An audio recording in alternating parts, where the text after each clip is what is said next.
good news for buyers. There's some talk of rates coming down in September. So look out. The market could heat up. Get your pre-approval so you're ready to go. Right. And that's the good news, and it's bad news too at the same time. Because this morning I heard the statistic, 8 million people are waiting to come back into the market and buy when rates come down.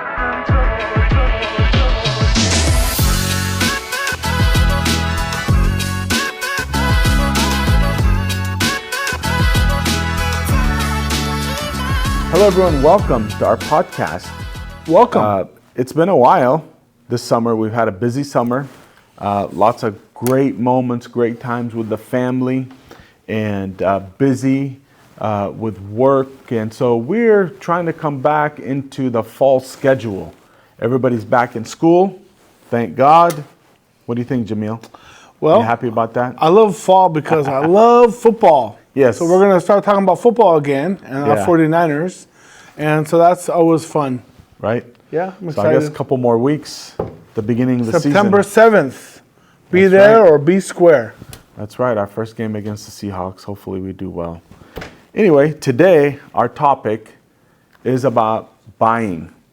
And the reason we picked the buyer's topic to talk about buying a home is because this week on Wednesday at 7 p.m. we're having a virtual buyer seminar that you can attend and learn a lot more information than we're going to give you today. Today we'll cover some topics, but we have these seminars once a month for buyers so that way you can know and understand the process before jumping in, which is really important. Yeah, and so you may know how to buy because you own a home, but if you know anyone that's does not own a home, send them our buyer seminar because it is amazing. So one of the first things that you should do as a buyer is get educated on the process. Learn the steps to buying a home, because there is steps to buying a home. It's not about just waking up one day, I want to buy a house, and you go out and look and things happen. There's some steps that you should be prepared before you even start looking. And how about the first step, establishing a budget, Well, Jamil? first step is people call and they want to buy a house, and we say, well, are you pre-approved? Right? If you are not pre-approved or don't have the money to buy, then you shouldn't be looking for houses yet. You can get an idea, but definitely contact your loan officer, go through the numbers, and find a budget. Once you get the budget, you can go shopping. Definitely, you gotta know what you can buy and what you can afford in a payment.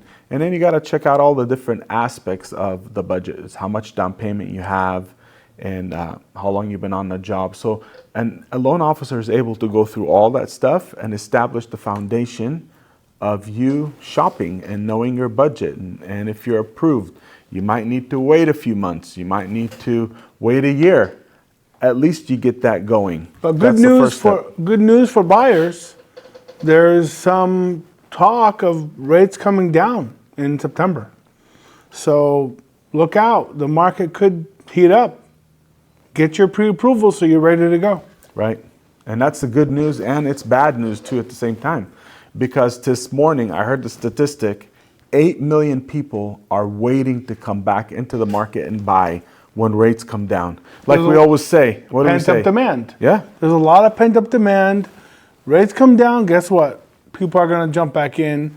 They're waiting. So if you're on the fence, get off the fence, come into the front yard, look at the house, make the offer. Well, we always say, marry the house and date the rate. Right. We work with a lender that will allow you to refinance once for $600. They will adjust the rate one time.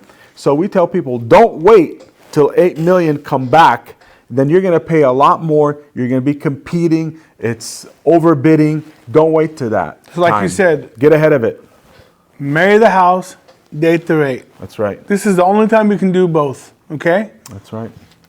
So another thing is after you get your budget down, how about choosing the right city you want to live in? Have you thought about the right city? You might be renting in a place right now, but you don't know where you want to put your roots down. One of the things, you got to look at the city. Where do you want to live? You got to check out the city if it works for you. The shopping, the schools, all these different things that go into buying a place. Because once you buy, you're putting roots down.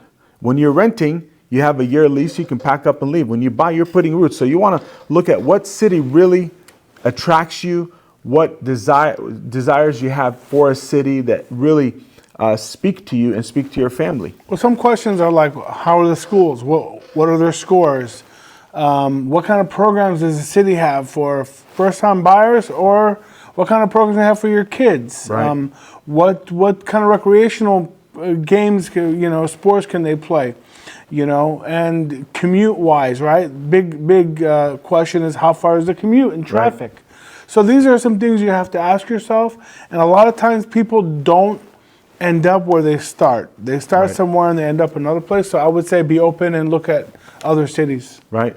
How about neighborhood in the city? Yes, you look at the city as a whole, but you want to look at the right neighborhood that works for you. What is the neighborhood like that you want to be in? How about parks in that neighborhood? There's another layer to look at, which is neighborhood. And let me give you some advice. Contact an agent. Contact us. We can help you and sift through all of that, right? We've been through this before. We help people. We help them with parks and schools and kind of give them all the information that they need so they can make a decision. Right. How about must-haves in a home? What is your must-haves? How many bedrooms? How many bathrooms? Things that you need to think about. Backyard, size backyard. Right? Things that you don't really think about when you're looking for a house, but you need to put them down because these things will make the search a lot easier. Well, there's the must-haves and there's the I can live without, right? What do you have to have in the house? Do you have to have a bedroom downstairs? Right. Do you don't have to have a bedroom downstairs? I mean, you have to have a big yard because of your kids. So these are things you look at, right? And then a lot of times people say, well, I can't really afford it right now. Well, maybe you can afford a smaller house and then build up on your next house. Right? If you're a first-time buyer, maybe your first house doesn't have to be 5,000 square feet. Maybe it's 2,000 square feet and you live a little bit crammed, right? So you can get into the home ownership and you take advantage of all the tax benefits that home ownership provides. And when the market goes up, guess what? Sell and you buy another one. That's right. And real estate is the number one thing that builds equity and builds wealth in the United States of America. It's buying real estate, buying your personal home. So don't delay, don't waste your money spending money on rent every month where you're taking that money, throwing it in the garbage. Buy something, live in it, take the tax benefits. One thing we have done, we have a buyer's guide that we wrote that gives you all the nuts and bolts of buying a home, very specific, and it could help. If you would like a copy, just comment and we'll send you one. Well, and we have it electronically too. Yeah, and some questions that are on there is like, what is earnest money deposit, right? How do I negotiate the best price for a home? How much down payment do I need? These are questions that we can help you answer. They're in the guide. And if you know someone that wants to buy, they need an agent, someone trustworthy and honest, give us a call. That's Ramez right. and Jamil. We can help them, and we are very genuine with people. So, yeah. Remember, this Wednesday, we have our buyers seminar virtually. You can attend it on Zoom. 7 p.m. 7 p.m. You can be in your home chilling, relaxing after dinner. Just get some nuggets. You know what's a good idea? Sit your kids down, let them listen, and they'll learn. Yeah. Teach them early. Yeah. Teach them early. All right. But you can listen and understand a lot of stuff we'll discuss in more detail. Hey, thanks for attending. If there's any topic that you want us to talk about, please comment below. Like us on social media. Follow us for more content. We're always putting out content to give you more understanding in the real estate world. And please share the content with people. All right. Have a great day.